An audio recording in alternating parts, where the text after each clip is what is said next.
迎着霜，你的跟紧我这片土壤，追着浪，我的夜飘过万里边疆，遥相望，岸的尽头是地久天长。当相遇又别离，当相依又远去，我不曾忘记。剪影刀光，划破斑驳的天空，夺下的梦，破碎在风中，长风破浪，看千帆横渡桑田沧海，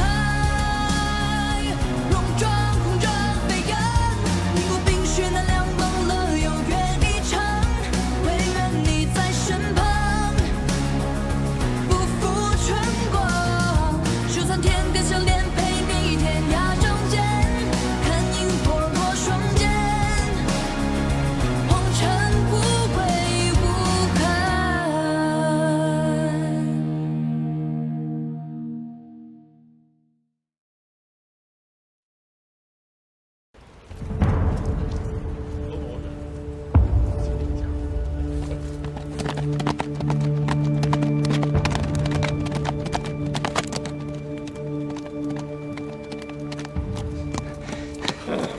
校尉，怎么样？并州守军一战即溃，有些残军弃城逃往建州，余下大多降了。目下正在清剿俘虏、粮草、印信等诸多要紧事务。擒住韩立没有？韩立见势不对，在亲卫拼死护卫之下逃走。不过属下已经命人四处搜寻，城门已闭，他定然还未逃出并州城。听着，一定要在镇西军之前拿下韩立。是。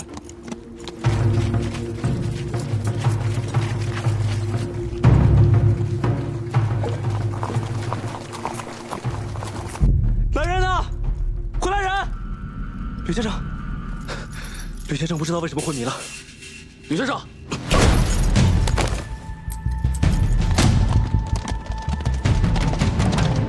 有人越狱！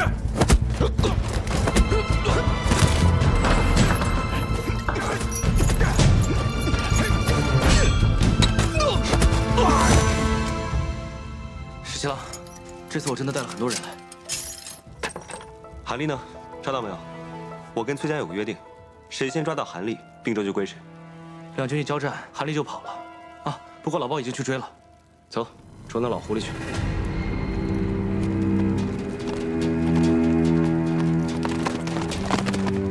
陈庆，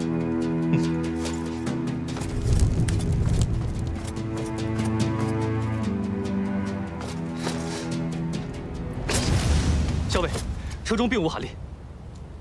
果然狡诈。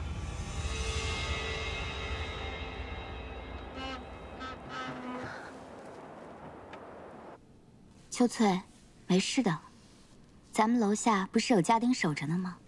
任谁都闯不进来。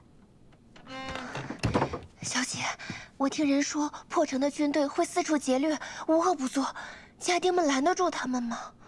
如若拦得住，那自然平安无事；如若拦不住，此时害怕又有何意呢？都怪三小姐在相爷面前挑拨，小姐这才不得不自请到并州祭祖。要不是因为三小姐，咱们怎么会到这并州来？又怎么会身陷险境？秋翠，不要乱说。三姐说的对，父亲有6个女儿，唯有我，自幼既不聪慧，又无一技之长。如果再不勤勉些，岂不更是一无是处了？那是三小姐胡说，小姐您千万别往心里去。孙大都督要用父亲为相，父亲坚决不允，因此蒙难入狱。京中各大士族，哪个不暗赞父亲有气节？如今父亲好容易出狱，却不得离京。我可以替父亲回并州祭祖，是我的福分。小姐这般，何时才有出头之日啊？如今连府中那些下人都敢给小姐脸色瞧。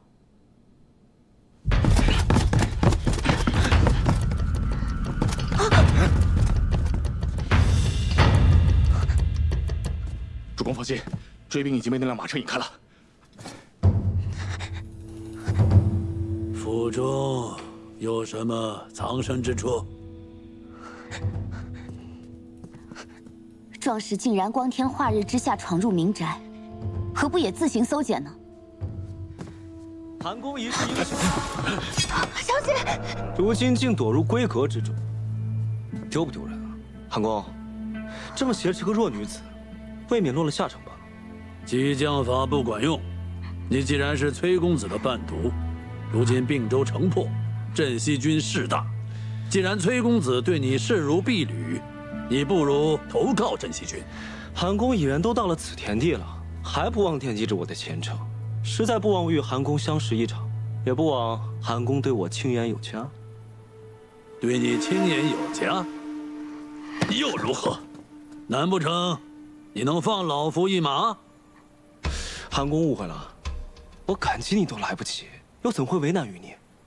只是这城中都说韩公擅长经营，资产亿万，我如今被崔家所弃，两手空空，还望韩公能够体谅一二，给予方便。拿出来！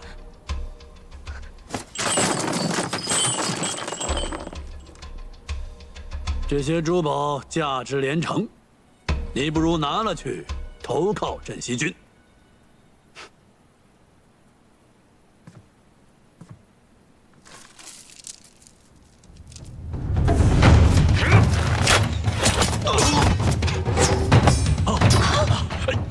小姐，你别过来啊！小姐，过来，我掐死他！小姐，小姐，小姐！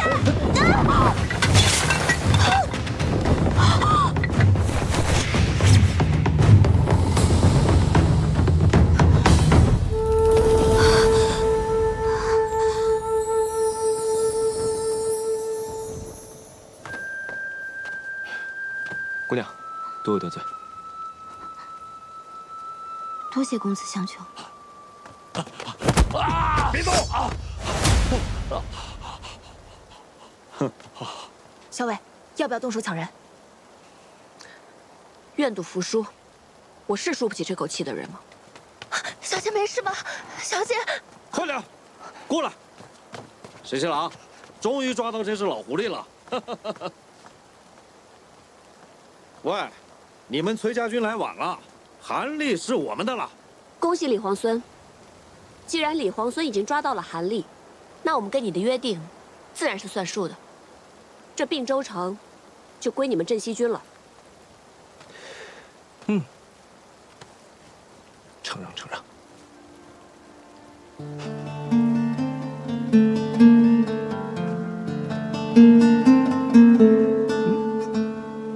韩立被镇西军抓住了，按照前约，这并州城归他们了。什么？你何时跟镇西军做过这种约定啊？这怎么成啊？何校尉，你为何不早说啊？此事他早就禀明于我，是我让他这么做的。哦，镇西军缺粮缺得厉害，这件事情我早就禀明过公子。只要一入城，就派人把粮草清空搬走。此刻，就算镇西军得了并州城，他们仍旧没有粮食。原来如此。我有一事想要劳烦兄长。阿林，这是要派我上阵了。都是自家人，何谈劳烦？你是义军之主帅，吩咐便是。如今我大军入城，镇西军另有所图，不可不防。我想劳烦兄长率军驻扎城外，若是城中出了事，你在城外也好策应，以防万一。驻扎城外啊！阿林做此决定，定有你的道理。我这就率军出城扎营。辛苦兄长。都是自家人，客气什么？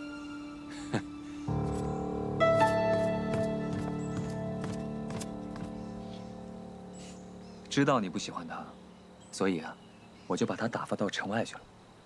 多谢公子，我就说怎么没有看到阿树呢？原来一早公子就把阿树派到城外，准备盯着崔离了。知我者，阿莹也。喝茶，给你倒。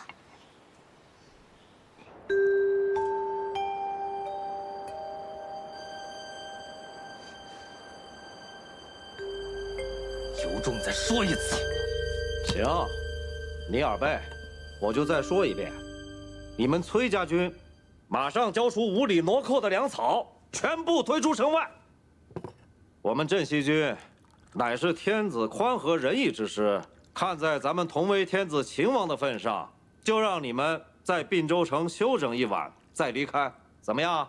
我们镇西军够仗义了吧？并州城是我们打下来的，粮食先入城者可得。虽然我们与你们有约在先，但也是你们占了并州城，凭什么让我们把粮草给你们？以为拍桌子，老子就打你吗？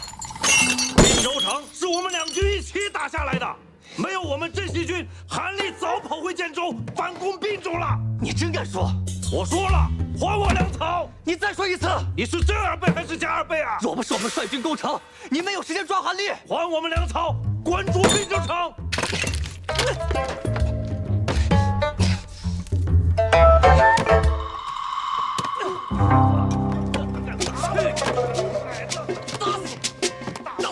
虎符不在韩立身上，继续找。是。让你胡说八道！让你胡说八道！他们在翻查韩立府，角角落落都没放过。那你敢打我？去你的！滚出并州！看来滚出并州！虎符并不在韩立身上。哎，对面那个崔公子在战场是威名赫赫，谁知见了真人，却是一个弱不禁风的公子，人不可貌相。不就是个小白脸吗？敢说老子攻城没出力？老子出力的时候，你还在吃奶呢！有本事打一架！来来，怕你就是会死！来看老子怎么收拾你，兔崽子！罗伯，这是我一大早托人买的，都是你喜欢吃。谢谢公子。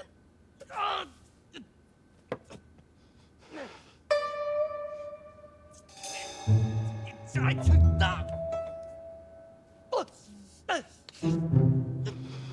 好吃。打哪儿呢你？我帮你擦擦。住手！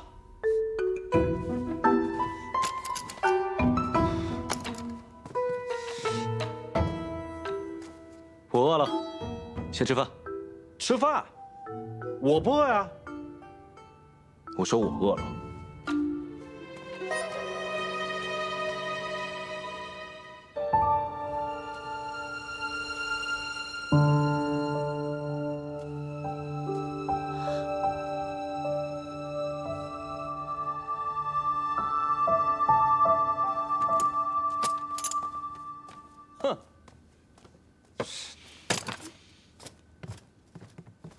小伟，那位李皇孙可是捡到了你丢的那根簪子啊！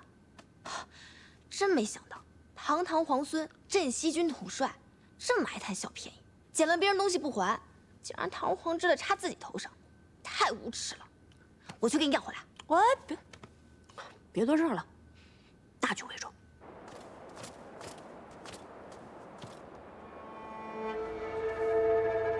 何校尉的簪子不是说丢了吗？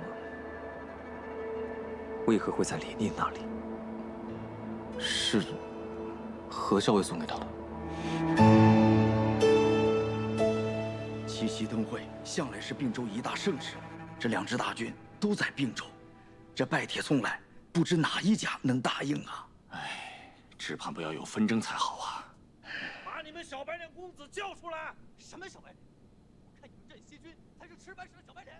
两派大军闹成这样，迟早会打起来，城中无法安定，遭殃的是咱们呐！二位久等了。啊，不敢不敢。我家公子说了，并州城大局初定，人心惶惶之际，正是需要举办一场热闹的灯会，百姓们放了心，日子才能过下去。百姓们过得好，才是我们起兵勤王的初衷。到时候，我们崔家军上下，包括我家公子，皆会出席。届时还要有劳二位。是。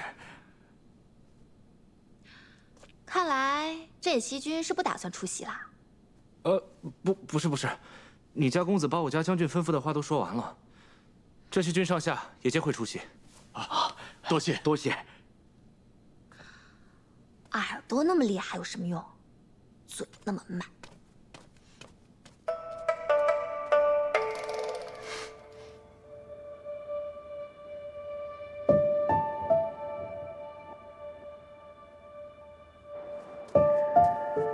皇孙为何会到此处来？我有事情要请教何校尉。他不过我军校尉，若是军务，皇孙不妨直接告知于我。那小事而已，不必劳烦崔公子了。听说前几日，何校尉被困于韩立府，皇孙颇为照拂何校尉，他才能先行脱困。皇孙这般相助，我应当好好设宴，感谢你才是。你们崔家军是秦王之师吗？应该的。哪里？我与何校尉自小一同长大，情分非比寻常。皇孙如此照拂何校尉，就等同于照拂了我。我就知道你会来找我。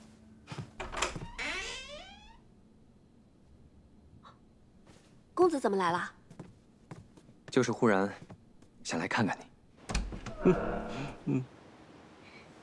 见过皇孙。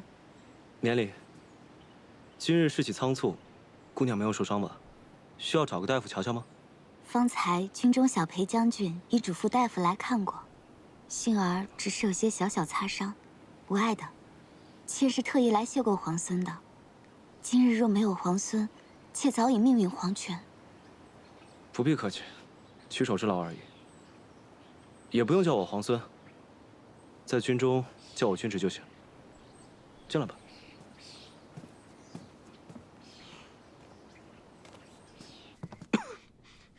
天气已经转凉，公子穿这么单薄就出门，难怪会咳嗽。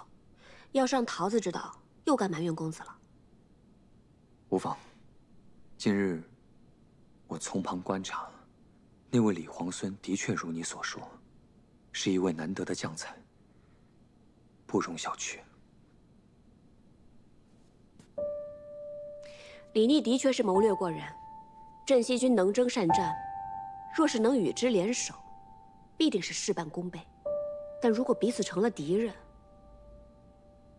说实话，如果有李逆这样的对手，恐怕咱们是占不了什么上风的。镇西军为秦王的名头给居住了，无论如何，不至于与我们为敌。无远虑，必有近忧。你可有家人在这城中？我让老鲍派人送你回去。魏相将军明言，妾家姓顾，小字婉娘，本是京都人士，月前奉父亲之命回并州老家祭祖。并州顾家，我记得顾相也出身于并州顾家。听闻在朝上大骂孙敬乱臣贼子，后被下在狱中。那便是妾的父亲。后来孙敬为收买人心，将家父从狱中放归，软禁家中。妾因此请命回并州祭祖，替父亲祈福。原来你是顾相家的小姐。家国倾覆，亲长险遭不测。幸而今日得见镇西军，真乃军威赫赫，所向披靡。妾愿将并州家中存粮献与镇西军，望将军旗开得胜，早日收复京都。这样不仅天下百姓得救，妾的父亲也有救了。顾相忠义，顾小姐又有献粮义举，不愧是忠良之后。婉娘有一事相求，望将军务必答应。顾小姐尽管开口。如今战乱四起，并州距京都甚远，婉娘恐怕难以孤身回到京都，请将军答应让婉娘随军而行，这样也有幸可以亲眼见得镇西大军收复西长京。这大军行军十分艰苦，实在不方便带着女眷。不论行军如何辛苦，婉娘都吃得了苦。若将军有顾虑，我和秋翠街扮作男子，绝不给将军添麻烦。我还是派遣一队人马，护送你们回京吧。将军忙于军务，婉娘亦不愿将军再分兵保护婉娘。只要将军答应，让婉娘远远跟在大军之后就行。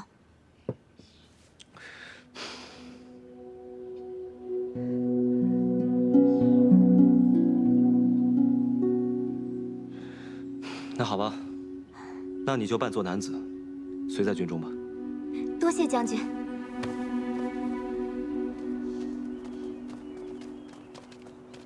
站住！拦住他！没规矩的东西！婶娘，教一教他们规矩。是。太子妃为内命妇，超品；国夫人为外命妇，一品。太子妃品质远超国夫人。国夫人如见太子妃，须行叩拜礼。怎么，这意思我还得拜礼了？魏国夫人为大都督之妻，大都督功高勋重，太子妃说了，魏国夫人入宫可免礼。我是太子妃身边的女官，正6品；你是魏国夫人身边的婢女，5品制。怎么，一个5品制的婢女想在宫里对6品的女官动手？你这是尊卑贵贱不分，毫无规矩。哼，好一个伶牙俐齿的贱婢！国夫人谬赞了，大都督何等谦逊有礼。国夫人如今出入宫闱，必也得明规矩，守礼仪，方不惹人耻笑。耻笑？我倒要看看，现在谁敢耻笑我！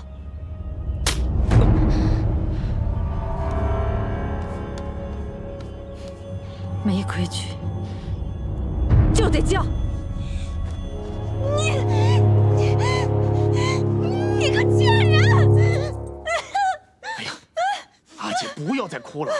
不瞒阿姐说，外面这风言风语传的确实难听，可毕竟这萧氏是先太子妃，先太子既然已经自强，他若是个懂事的人，就该训了先太子，即使不训，也应该出家入道，为先太子守节。不过大都督如此英明睿智之人，怎么偏偏被这萧氏所迷惑？他定是给你姐夫下了蛊。你想想，这么多年，在这府里上上下下这么多的姬妾，他何曾偏宠过一人？再这么下去，可怎么了得啊？阿姐莫慌，如今前方战事连绵，大都督还指望我们陈郡元氏替他征战筹粮，必得给我等3分薄面。只是这个萧氏一心留在宫中，说不定有什么不可告人的图谋，不愁抓不到他的把柄。届时我与叔伯兄弟们商议，劝大都督杀了这个妖孽，替阿姐出这口恶气。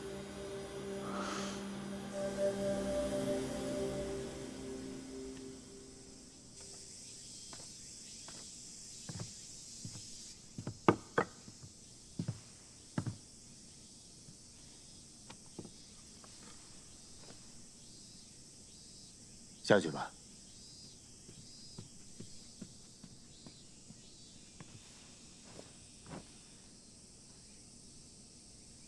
哼，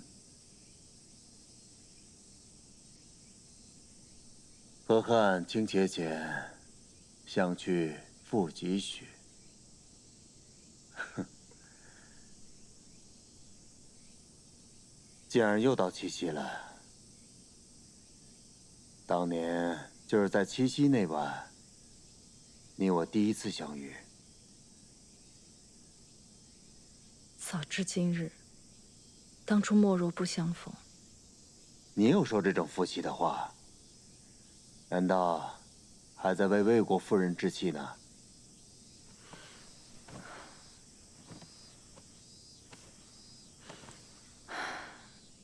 我在宫里待的时日长了，这种事儿见多了。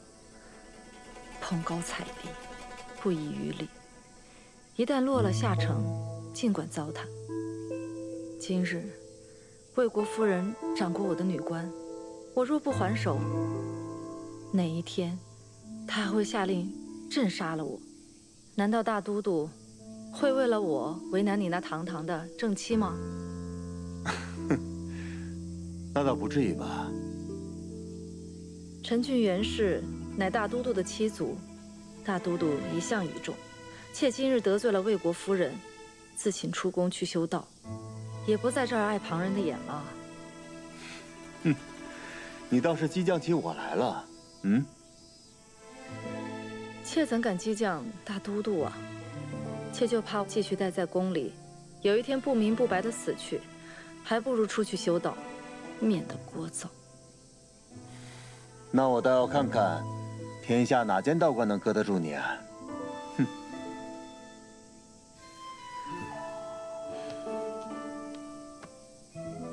你给我建一座道观，要在山清水秀之处，离西长京很近，这样你出宫就很便宜。不过，也许等我出宫不到3、5日，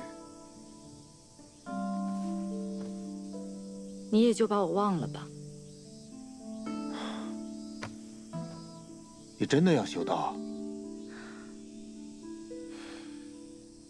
我不想待在宫里了。魏国夫人不是一个心胸开阔之人，免不了处处为难我。再说，这宫里的人人人一张利嘴，我不想被他们说3道4的。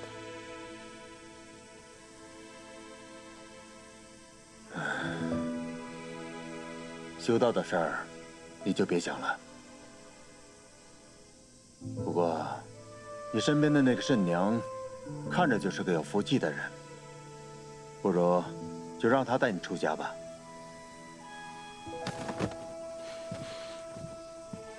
大都督还是说出了实话，为了魏国夫人的情面，居然让我的女官出宫修道，那还不如赐我一壶鸩酒，让我和慎娘即刻饮下便是。她是你的女官，冲撞了魏国夫人，总要个交代吧？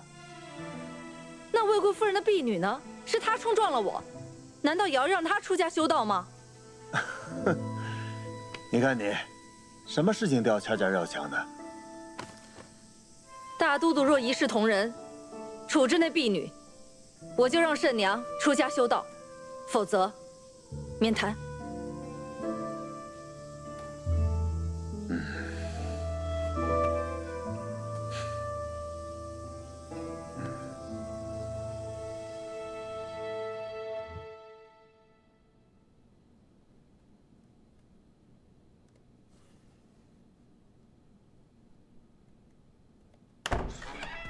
哟，缝袍子呢，我来帮你。得了吧，缝的还没有我好呢。上次缝你自己那个烂袜子，针脚长得跟蜈蚣一样。哎，问你个事儿啊，我听说你让顾小姐穿男装，随咱们大军一起走是吗？是啊，人家一个人带着一个丫鬟，想回京都，千里迢迢四处打仗，没准就把命丢在路上了。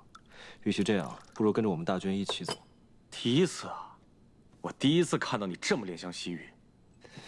你是不是不打仗就会闲得变成街边碎嘴的老太太？哎呀，不是，我是真觉得这个顾小姐不错，配得上你，配得上。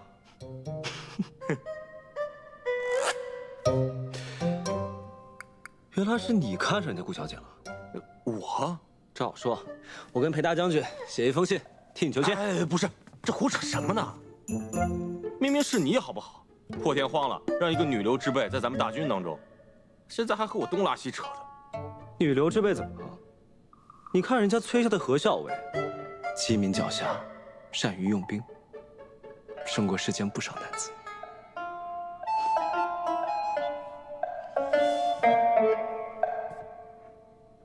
哎，我听你这话的意思，你看上的不是那个顾小姐，而是那个何校尉吧？胡说八道！我胡说八道？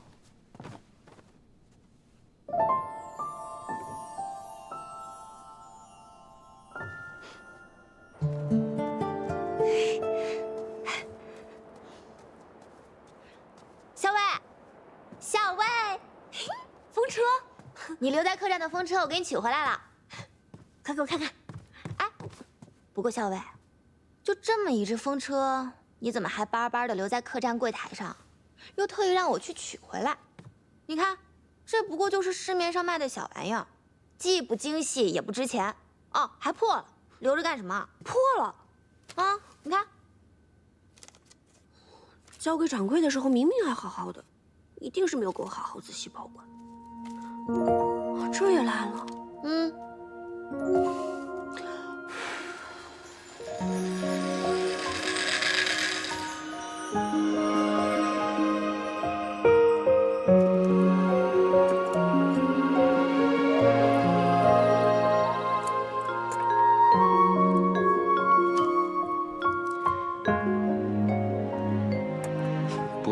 的，小心被面条伤到手。我来吧，这种粗活不适合你。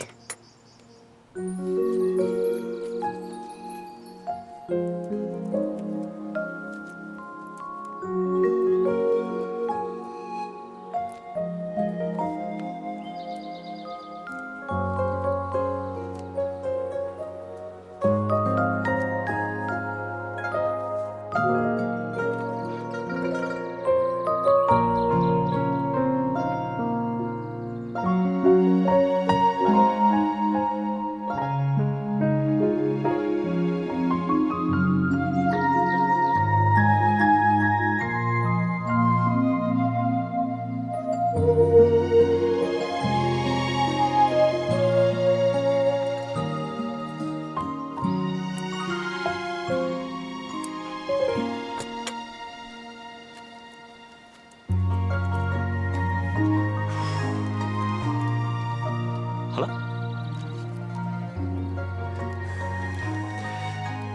明天晚上一起去看灯会。你不用主持大局吗？那无聊的差事，我早就推给别人了。你呢？要陪崔公子吗？不用啊。那说定了啊。嗯，说定了。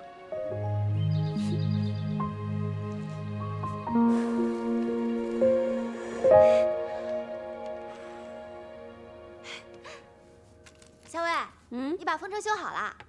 是啊。小伟，咱们晚上一起去看灯会吧。晚上我还有事，就不去了。是要陪公子去主持灯会吗？众目睽睽坐在灯棚底下让人议论，我才不去呢。那小伟有什么事吗？我是怕那个镇西军会另有计划，我得去探探他们到底有什么动作。好，那我陪你一起去，给你做个帮手。不用了。你去帮我看好镇西军的那个谢长耳，这个人不但是李逆的亲信，还能听风辨物，你可得把他看牢了，不能让他有机会暗中行事。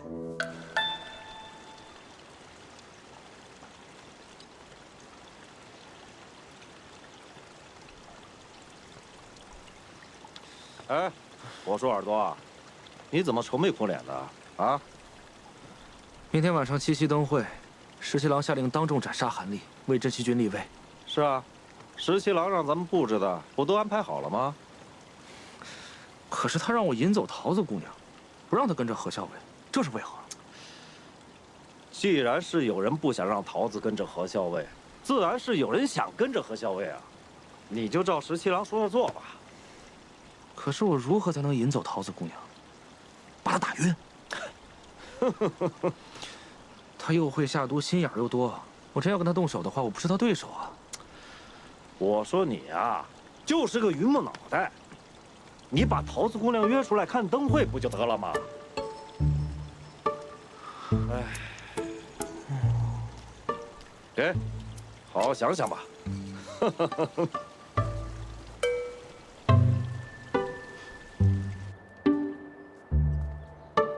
桃子姑娘，桃子姑娘，今天七夕灯会，不如我们一道赏灯。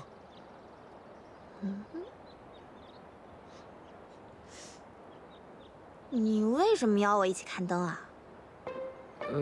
因为今天就我一个人，其他人都有事。我看桃子姑娘你也是一个人，不如我们就一道。所以你是闲极无聊才邀我一起的啦？不是桃子姑娘，我没那个意思。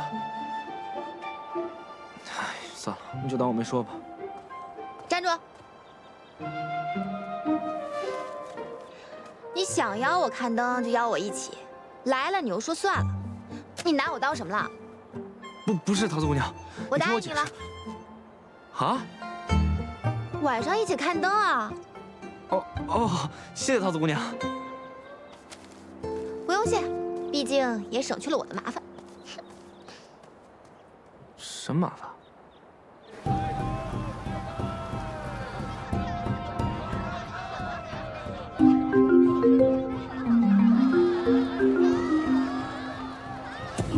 小心！这样打扮啊？太好看了！为了出来看一看，当然是要换身装束了，这样才好降低别人的防范之心啊！真高明。走吧，去办正事。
你今天真美，我差点没认出来。请。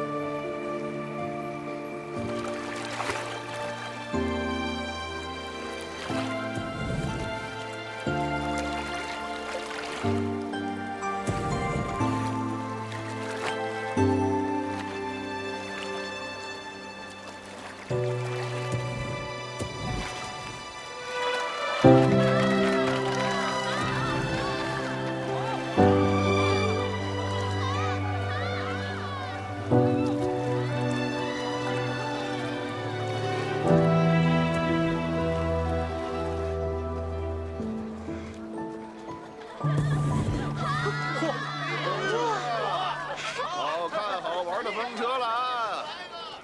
哎，老张，我想要个风车。啊，你选吧。哎，就要这个吧。好嘞。付钱。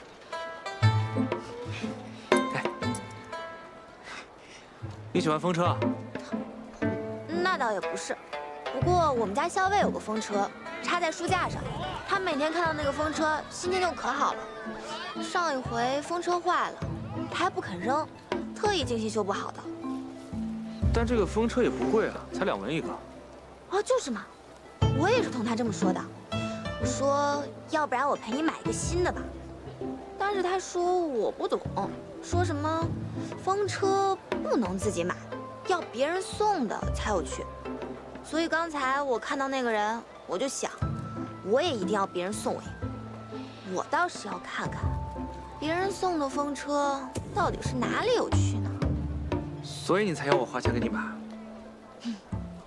给本姑娘买风车，你应该觉得很荣幸吧？荣幸荣幸。不过这别人给买的风车，到底哪里有趣？我怎么看不出来？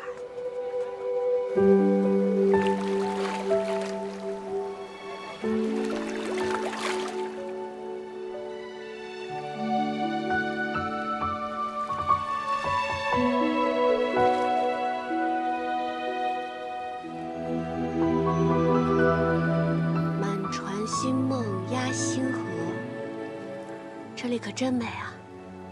导览观的星星比这里要大很多，也要低很多。半夜躺在沙漠上，天黑的像丝绒一样，好似一伸手就可以摘到星星。在我们平凉有一望无际的草原。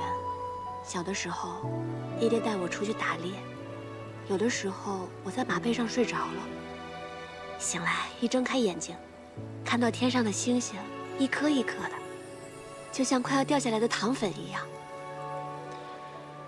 我从小在京中长大，自从学会骑马之后，我便经常独自一人驰马去乐游原。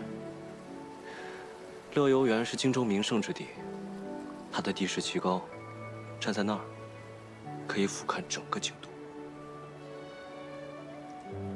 万树鸣蝉，隔岸红，乐游原上有西风。西河自衬鱼泉素，不放斜阳，更向东。原来你喜欢这首啊，可我喜欢另一首。等等，知道你喜欢哪一首。什么？离离原上草，一岁一枯荣。野火烧不尽，春风吹又生。是不是这首？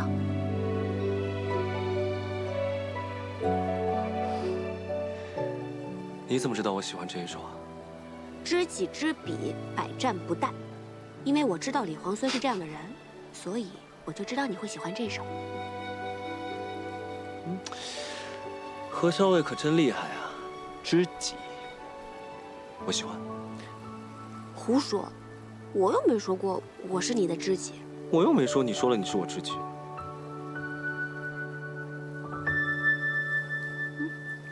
哎，我的裙子怎么都湿了？糟了，穿漏水。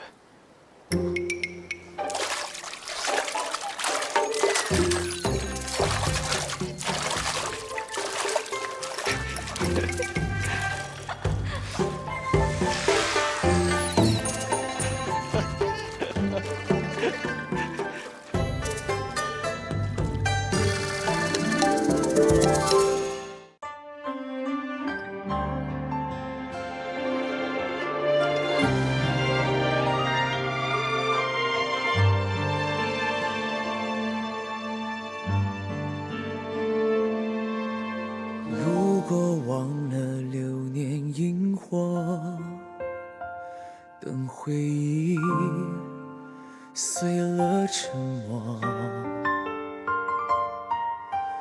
若在你心上的斑驳，那牵扯是我难舍。如果思念不曾遗落，眷念着回到最初一刻，宿命曾有过的温热，多想为你留着。如果爱记得我们曾承诺过，从此爱上我也要为你活着，沿着记忆的轮廓，等待是我的执着。